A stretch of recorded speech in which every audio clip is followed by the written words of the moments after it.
Bonjour, nous abordons aujourd'hui le dialogue social dans l'entreprise en cas de conflit collectif et donc le droit des conflits collectifs dans l'entreprise. Le droit de grève est une liberté publique. Le droit de grève a une valeur constitutionnelle depuis le préambule de la Constitution de 1946 et ce droit de grève, le libre exercice du droit de grève, est garanti en droit international, notamment par des textes et des rapports de l'Organisation internationale du travail et par la Charte sociale européenne révisée du Conseil de l'Europe.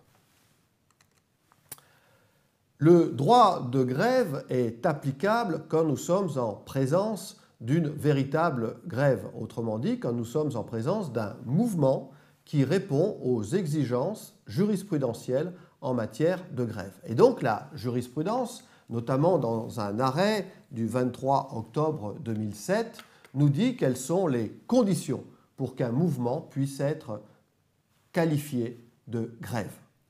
L'exercice du droit de grève résulte objectivement du cumul de trois éléments. Il doit bien évidemment y avoir un arrêt de travail, c'est-à-dire un arrêt franc de travail. Il doit d'autre part y avoir un arrêt de travail collectif et concerté. Cela signifie que la grève est un mouvement collectif. C'est un mouvement qui peut être minoritaire et même très minoritaire, mais c'est un mouvement collectif, sauf dans des situations tout à fait exceptionnelles. Et cet arrêt de travail collectif et concerté est destiné à appuyer des revendications professionnelles. Autrement dit, la grève a été déclenchée, la grève est menée en vue d'obtenir la satisfaction de revendications professionnelles. Ces revendications professionnelles peuvent être exprimées, par exemple, à l'occasion de la renégociation d'un accord d'entreprise pour appuyer les délégations syndicales qui négocient, ou bien ces revendications professionnelles peuvent être exprimées en vue justement d'ouvrir des négociations pour obtenir la satisfaction de ces revendications. Le droit de grève est un droit qui appartient aux travailleurs salariés. Autrement dit, ce sont les travailleurs salariés qui sont titulaires de l'exercice du droit de grève. Ce droit de grève est un droit individuel, c'est-à-dire que chaque salarié est titulaire de ce droit de grève, mais c'est un droit qui doit être exercé collectivement. C'est donc un droit individuel d'exercice collectif. Ce droit de grève n'appartient pas, sauf dans les services publics, aux organisations syndicales. Dans les services publics, les organisations syndicales sont seules habilitées à déclencher une grève après avoir déposé un préavis. Mais ce n'est pas ce régime juridique qui s'applique dans l'immense majorité des entreprises. Dans l'immense majorité des entreprises, le droit de grève est un droit des salariés qui le mettent en œuvre collectivement. Et bien évidemment, les organisations syndicales peuvent jouer un rôle important dans la mise en œuvre de ce droit. Ce droit de grève est protégé. Cela signifie qu'un salarié ne peut pas faire l'objet d'un licenciement parce qu'il a été gréviste.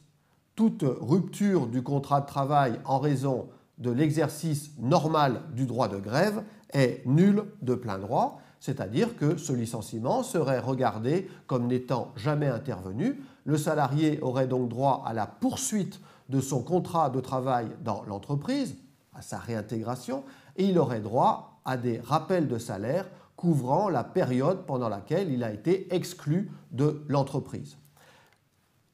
Le licenciement n'est possible que dans un cas très particulier. Le licenciement n'est possible que si le salarié, à titre individuel et personnel, a commis une faute lourde, c'est-à-dire une faute destinée à porter préjudice à l'employeur, à l'entreprise. C'est donc un cas tout à fait exceptionnel.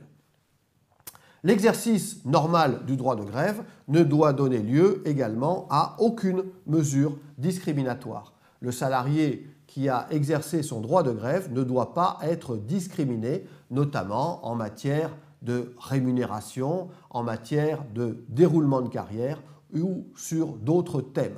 Donc, le droit de grève est protégé contre toute discrimination, y compris contre un licenciement.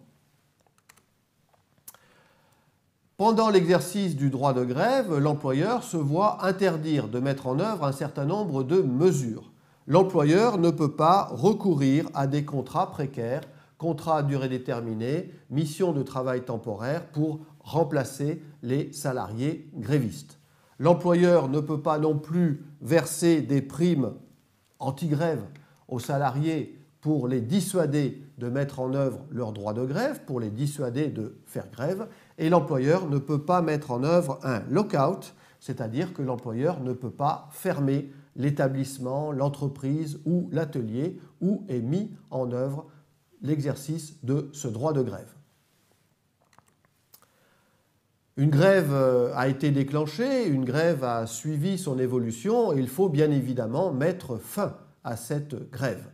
Eh bien, pour mettre fin à cette grève, très souvent va être négocié un accord de fin de conflit. Cet accord de fin de conflit va être négocié bien évidemment entre l'employeur et le plus souvent avec les organisations syndicales présentes dans l'entreprise ou même organisations syndicales auxquelles les salariés de l'entreprise ont fait appel. Il est nécessaire qu'il y ait des représentants des salariés pour pouvoir négocier avec l'employeur un accord de fin de conflit.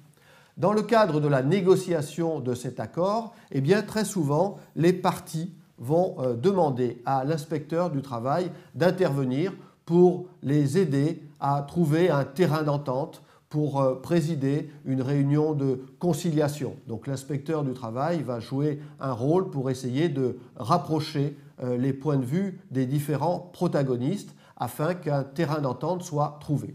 Cet accord de fin de conflit, eh bien, il va manifester un compromis sur un certain nombre de questions, sur les revendications professionnelles qui avaient été exprimées, sur les modalités de reprise du travail et sur éventuellement d'autres questions. En cas de conflit dans l'entreprise, le droit de grève va donc être mis en œuvre. Ce droit de grève est protégé et à l'occasion de ce conflit, eh bien, le dialogue social a toute sa place, bien évidemment, pendant le conflit et pour trouver une solution à la fin du conflit, une solution qui réponde au mieux aux intérêts des différents protagonistes.